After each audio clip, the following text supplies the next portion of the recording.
Hi there and welcome to another Fusion 360 tutorial, and in this one we're going to be taking a look at how we use the web feature.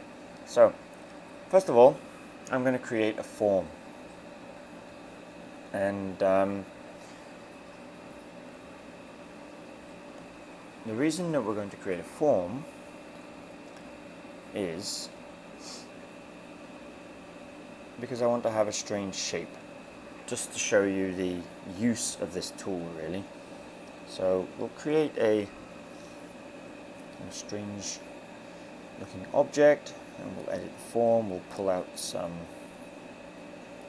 sides a little bit. So we'll pull out both of these at the same time.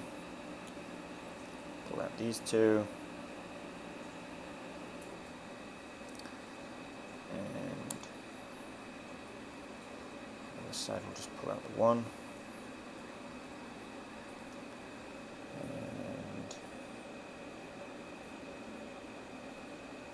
Yeah, we'll just pull out an edge, like so. Okay, so we've got kind of an organic, strange looking shape here. I'm going to go ahead and delete these top parts and we'll thicken this. So we'll go to modify and thicken, and we'll make it the whole thing 3mm thick, for example. Okay, so now we have our form. We'll go to finish form and we're back in our normal design tools here. So we have this organic looking shape or shell, whatever this may be. It could be a plastic object that you're going to be injection molding or something, and you may want some webbing inside which is going to help support the structure. Now, to draw a sketch and project it onto this face and then extrude it and everything else, it's possible, but it's a bit time consuming. So Autodesk have a really nice tool called the web tool. So the first thing that we're going to do before we get into that is we need to create a sketch that will define our web. And we're just going to have a straight cross across the inside of here. So first thing we'll do is we'll create a sketch. First thing we'll do is we'll create a offset plane from here, and the offset plane should sit just about the top of our product there. Okay, and we'll turn off the origin. Now we'll create a sketch on that plane, and these are just going to be two straight lines. So one will come across here, and our other one will come across here, and I'll go to finish sketch. So there we have our cross shape of our web. Now we go to create and web, and it gives you a little preview there of what it is it's going to do for us. So this kind of gives you an idea already. So we select our surface and we'll say 3mm thick, so it matches our wall, and I've gone with depth. So as you can see, it now creates an extrusion, as it were, which follows the contour of the shape, saving us a lot of time and effort. And of course we can do the same with our other sketch. So we will go to web, and there we go.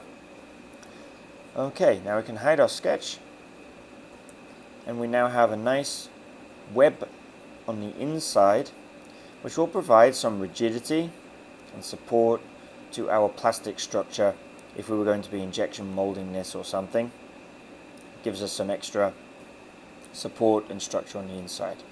Now maybe we were going to want a screw hole in here. This could be a clamshell type design. We're going to have two pieces of it. You may want to then select this surface as a sketch. Of course, now this can be treated as any other kind of surface. We can grab the center point of here,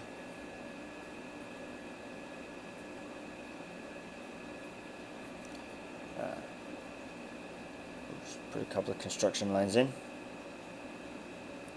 to get our center point.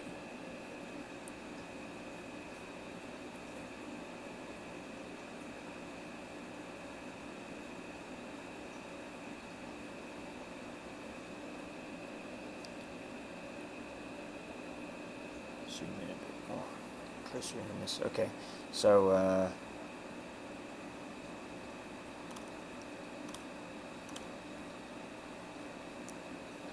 from here to here, I'll change it to a construction line if we can. Otherwise, construction line menu's not coming up for us.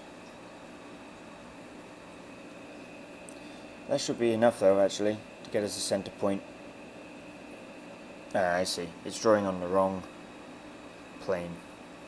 Stick there somewhere. Let's remove this. Going to create a sketch on this plane here. There. That's better. Okay. Center point. We'll drag out a circle. We'll make it 8.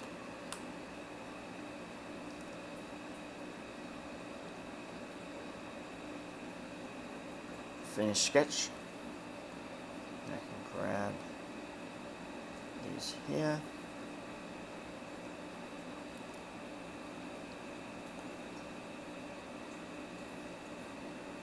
And we can extrude them down to the point now. And we're going to have join. And there we go. We now have a properly constructed web ready for injection molding this piece. So I hope that you found this tutorial useful on how to use the quite powerful tool here in Fusion 360, the web tool. Don't forget to hit like on the video, hit subscribe to keep up to date with all our latest Fusion 360 tutorials, tips and tricks. And head over to our website, that's fusion360tutorials.com. Thanks very much for tuning in, and I'll see you next time.